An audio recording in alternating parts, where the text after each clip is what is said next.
আজকে যারা এখানে উপস্থিত হয়েছেন সেই পরিবারের সদস্যবৃন্দ, তাদেরকে আন্তরিক ধন্যবাদ এবং সমবেদনা জানাচ্ছি। আমার আগেই এখানে বক্তব্য রেখেছেন শহীদ মুগ্ধের পিতা। তিনি যখন বলছিলেন যে তার পুত্র মুগ্ধ অত্যন্ত উৎসাহী ফুটবল খেলোয়াড় ছিল, তার কথাটি শুনে আমি অত্যন্ত বেদনার্ত হয়েছি। একটু পরে যখন এখানে খেলা শুরু হবে, তিনি নিশ্চয়ই কল্পনা করলেন, তিনি নিশ্চয়ই ভাববেন যে তার ছেলেটি যদি থাকতো আজকে নিশ্চয়ই এরকম একটি রংচঙে জার্সি পরে খেলতো।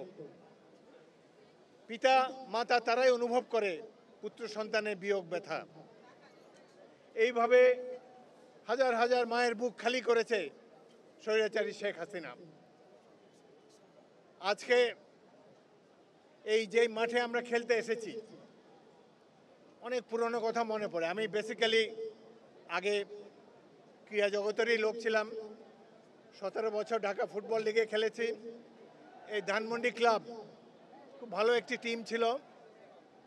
রাজনৈতিক হস্তক্ষেপের ফলেই এই ক্লাবটিকে ধ্বংস করা হয়েছে।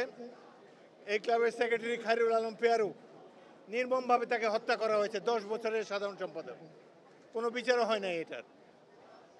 এইভাবে ক্রীড়াঙ্গনে রাজনৈতিক দুর্বৃত্তদের প্রবেশের ফলে এই তো সেই ক্রীড়াঙ্গনের অধোগতি শুরু হয়েছে। বিশেষ করে আওয়ামী লীগ দলীয় রাজনৈতিক নেতারা প্রত্যেকটি ক্লাবে যেভাবে ঢুকেছে এবং তাদের কারণে ঐতিহ্যবাহী ক্লাব, আমি ঢাকা মোহামেডান স্পোর্টিংয়ে খেলেছি 12 বছর। এই ক্লাবও দেখি এখন ক্যাসিনো চলে। ওয়ান্ডার্স ক্লাবে খেলেছি, সেখানেও ক্যাসিনো চলে। কোনোদিন যা কল্পনা করে নাই ক্রীড়ামোদীরা, এইভাবে এই ক্রীড়াঙ্গনকে ক্যাসিনোতে রূপান্তরিত করেছে তৎকালীন আওয়ামী লীগ সরকার। খেলাধুলায় একেবারেই তারা ধ্বংস করেছে। একটা উদাহরণ দেই, এই দেশের খেলাধুলা যারা করে, স্পোর্টস ওয়ার্ল্ড হলো একটা ডিফারেন্ট ওয়ার্ল্ড। যারা বর্তমানে খেলার মধ্যে আছে অ্যাক্টিভ খেলোয়াড়, তাদেরকে রাজনীতি থেকে দূরে রাখা হয়। কিন্তু দেখেন এদেশের দুজন বিখ্যাত খেলোয়াড়, সাকিব আল হাসান ক্রিকেটার, মাশরাফি বিন মুর্তজা, যারা যখন জাতীয় দলে খেলে তাদেরকে এমপি বানিয়ে দেওয়া হয়েছে, বিনা ভোটের এমপি। তো বেচারাদের খেলাও নষ্ট হলো, রাজনীতিতেও তারা কন্ট্রিবিউশন করতে পারেনি। একসময় যারা ছিল জনগণের অত্যন্ত আরাধ্য, যাদের পিছনে জনতার ঢেউ লেগে থাকতো, আজকে তারা পালিয়ে বেড়াচ্ছে। এই কৃতিত্ব আওয়ামী লীগকেই দিতে হবে।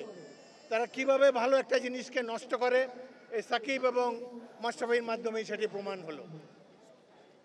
খেলাধুলা ভাই অন্য জগৎ, এখানে রাজনীতি কুটচাল চলে না। আমি ক্রীড়াঙ্গনে, এই দেশের ক্রীড়াঙ্গনে অনেক বছর খেলেছি। নির্বাচনের মাধ্যমে ফিফা বিশ্ব ফুটবল সংস্থা তার সদস্য হয়েছিলাম। কয়েকটি বিশ্বকাপে অফিসিয়েট করেছি। দেশের যাদের খেলা দেখে মুগ্ধ হতাম, পেলে, বেকেনবাওয়ার, ম্যারাডোনা, এইসব ব্যক্তিদের সাথে আলাপ সালাপ করে দেখেছি। এদের মন হলো অন্যরকম। রাজনীতির ধারে কাছে তারা থাকে না, খেলাধুলাই তাদের জীবন। কিন্তু বাংলাদেশের ক্রীড়াঙ্গনকে কিভাবে নষ্ট করলো। এই মাঠের নাম ধানমন্ডি মাঠ। প্রথম বিভাগ ফুটবল খেলতো এই মাঠ। হঠাৎ করে সাইনবোর্ড টাঙানো হলো লেফটেন্যান্ট শেখ জামাল মাঠ। তারপরে এই ধানমন্ডি এলাকার জনগণকে এই মাঠে প্রবেশাধিকার বন্ধ করে দেওয়া হলো। এই ধানমন্ডি এলাকার মানুষ বহুদিন আন্দোলন করেছে, তাদের ছেলেমেয়েরা এই মাঠে ঢুকতে পারে না। যারা ছোট থেকে বড় হয়েছে এই মাঠে খেলে, এটিকে একটি শেখ পরিবারের একটি ক্লাব দখল করে রেখেছে। সাধারণ মানুষের প্রবেশাধিকার নাই। আজকে এই আনন্দ উৎসব পরিবেশ দেখে আমার মনে হচ্ছে যে প্রকৃতই দেশটি আবার স্বাধীন হয়েছে। এখান দিয়ে যখন হেঁটে যেতাম, এটি ছিল অবরুদ্ধ একটি স্থান। এখানে মাফিয়াদের স্বৈরাচারের রাজত্ব ছিল। আজকে দেখেন কি আনন্দমুখর জনতা উল্লাস ভরে করতালি দিচ্ছে। আজকে তারা মুক্ত, আজকে গুম হওয়ার ভয় নাই। কত ছেলে মেয়েকে তারা গুম করেছে।